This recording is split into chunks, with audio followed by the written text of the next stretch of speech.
Hello, I'm Jody Wolf, and you're watching Expoz, May 13, 2018, 10:45 p.m. Birmingham. Topic, you're looking at it, hydrogen gas. I'm going to tell you why we're going to this subject, and I'm going to tell you the catalyst that's going to bring us there. But first, let me tell you why.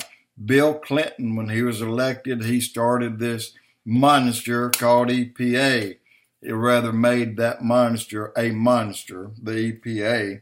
It caused, and I'm talking about 90% of the mom and pop stores to go out of business that sold gasoline because of the stiff EPA regulations and the high price of taxes caused by the federal government.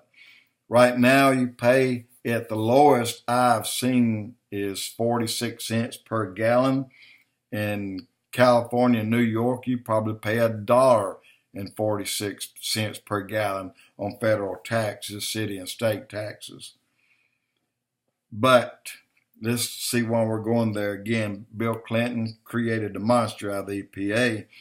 Back in my day, I was on the police force and I had a service station. We went from operating normally to one day you had to take your oil filter off of a car when you changed the oil. You had to crush that filter. You had to let it slowly drain for 24 hours. Then you had to label it and tag it hazardous material and put it into an approved bag that had a yellow hazardous material sign on it. And then you had to pay extra to get rid of them. Rather than drain them and throw them into the trash, now you got to pay to get rid of oil filters. Same with tires. You had to buy a machine if you wanted to work on air conditioners of any kind of car. The machine's a Freon recovery machine. If you worked on the car that had a slow leak and you had to repair a hose and you allowed that Freon to escape in the air, then you were fined so high that most people would actually go out of business. And I'm talking about tens of thousands of dollars, if not higher. Same with the oil filters. If you were caught throwing them in the trash, they would fine you so badly that people would go out of business. This is why most of the mom and pop stores closed in Bill Clinton's day. It didn't stop there. Bush became president, and he didn't tamper with it. He left it the way it was, but they got worse. They shut down large 2, 3, 4, 5,000 acre farms in favor of an inch-long fish in California and other parts of the country, when you can come and get that same fish out of most of the creeks in my town. They call it a snail darter. The spotted owl, they wouldn't let you get within 6 miles of the thing. They shut down the state park.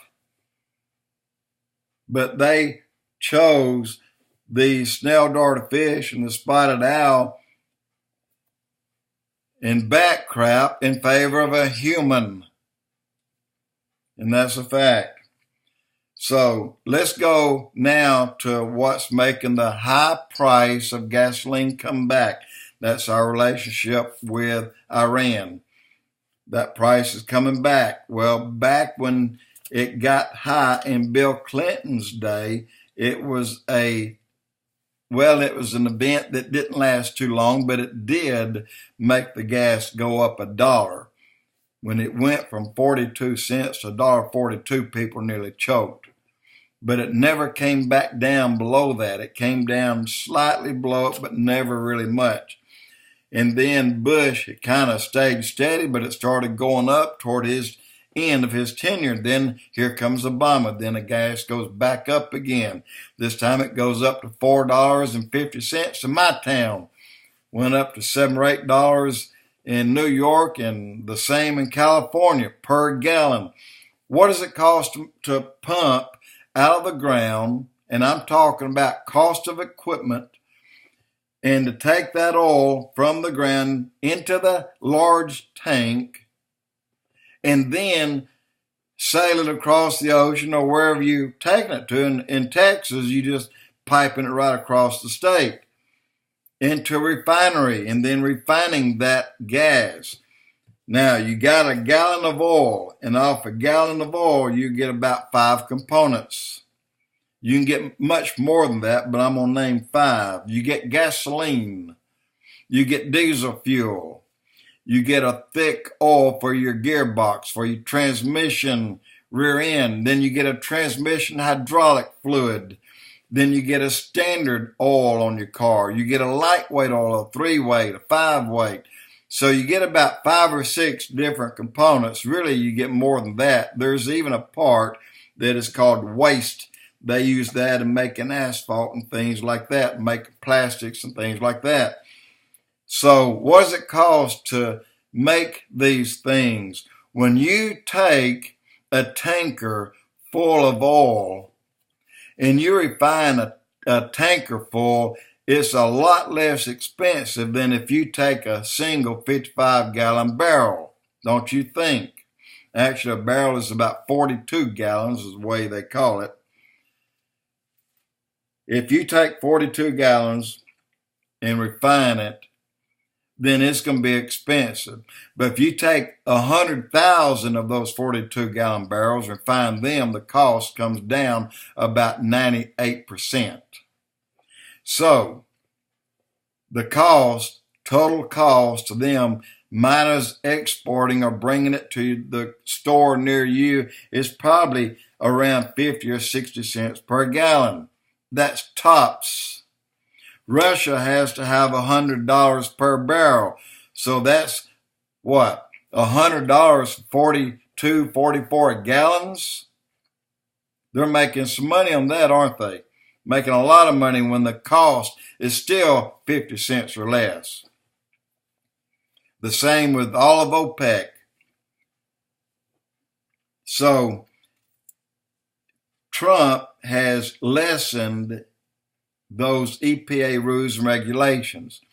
Back in Obama's day, people started making generators. They were called HHO generators. And they work.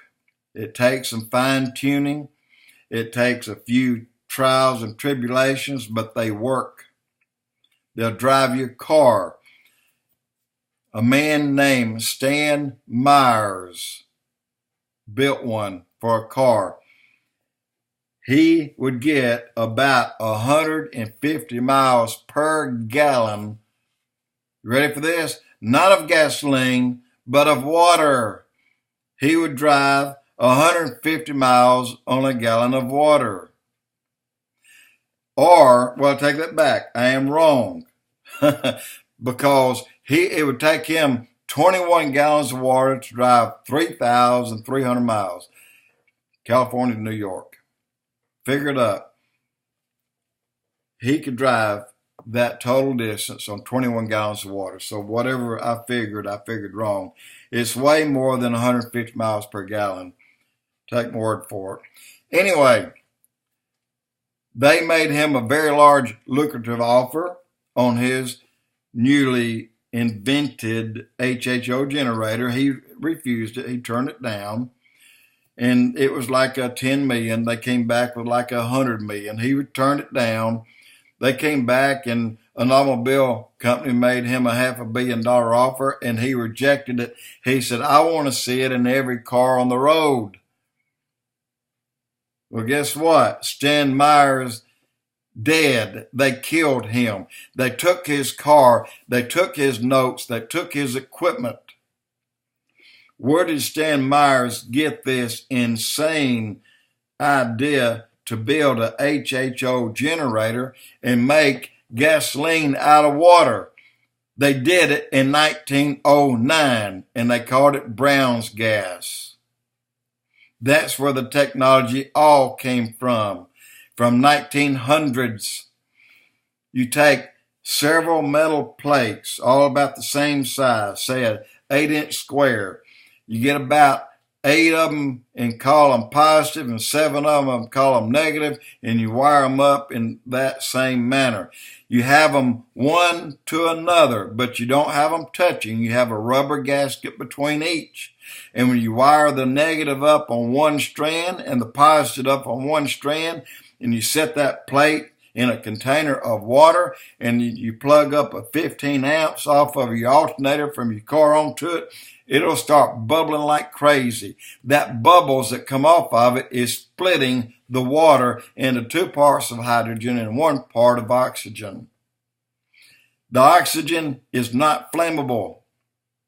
1 part of the hydrogen is barely flammable. You have to have a lot of it to make it burn a little bit.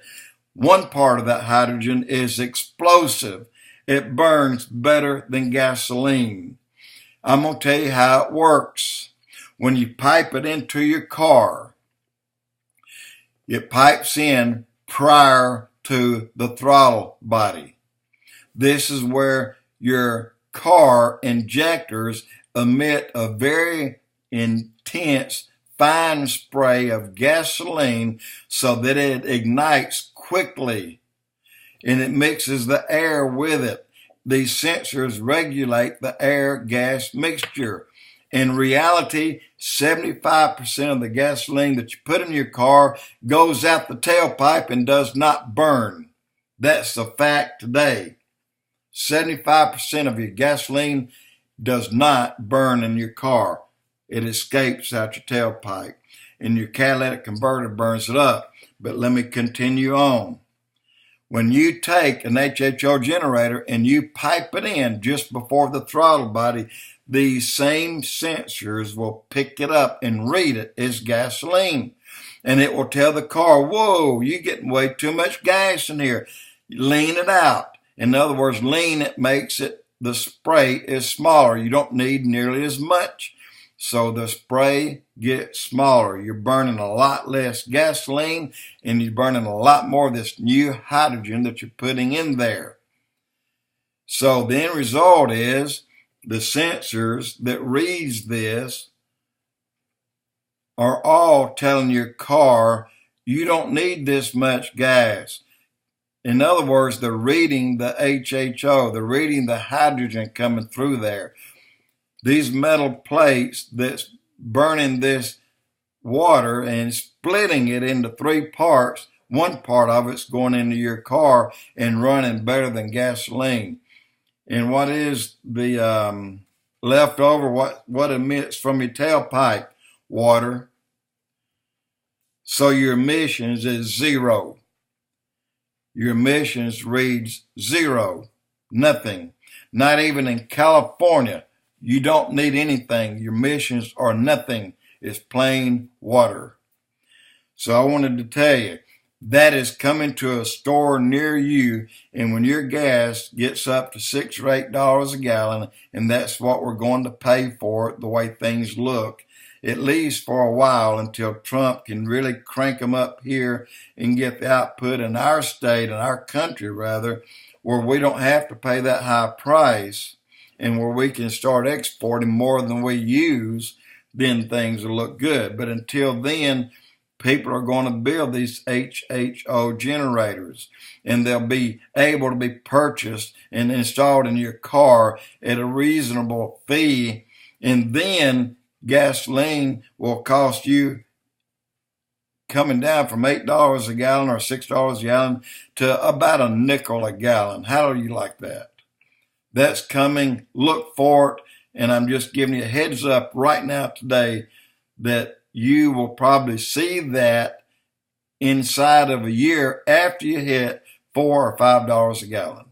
Jody Wolf Expoz.